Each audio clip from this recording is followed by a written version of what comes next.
آخر کن لوگوں پر اللہ تعالیٰ نے بجلی گرائی؟ So this is the day 7 of understanding Quran in the most easiest way. کل ہم نے ڈسکس کیا تھا سورۃ البقرہ کا 5th رکوع، اور آج ہم دیکھیں گے سورۃ البقرہ کا 6th رکوع۔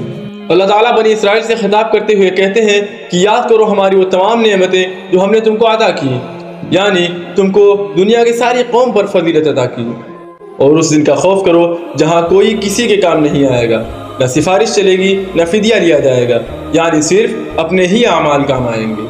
پھر اللہ تعالیٰ کہتے ہیں کہ ہم نے تمہیں فرعون کے ظلم سے بچایا، وہ تمہارے لڑکوں کو قتل کرتا تھا اور لڑکیوں کو زندہ رکھتا تھا، اس میں تمہارے لیے امتحان تھا۔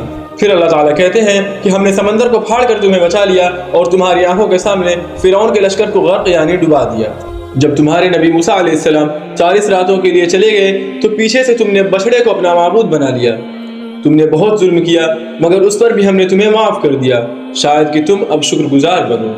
یاد کرو جب موسیٰ علیہ السلام نے اپنے قوم سے کہا کہ لوگوں تم نے بچھڑے کو معبود بنا کر اپنے اوپر سخت ظلم کیا ہے، لہذا اپنے خالق کے حضور توبہ کرو اور اپنی جانوں کو ہلاک کرو، یعنی اپنے ان لوگوں کو قتل کرو جنہوں نے بچھڑے کو معبود بنایا اور اس کی پرستش کی، اسی میں تمہارے خالق کے نزدیک تمہاری بہتری ہے۔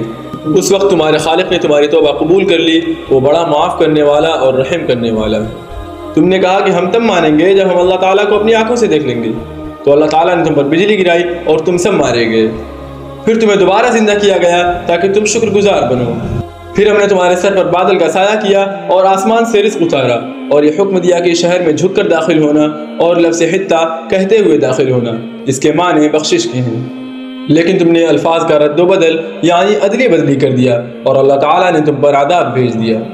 تو یہ تھا سورۃ البقرہ کا 6th رکوع۔ کل ہم لوگ دیکھیں گے سورۃ البقرہ کا 7th رکوع۔ So make sure you follow.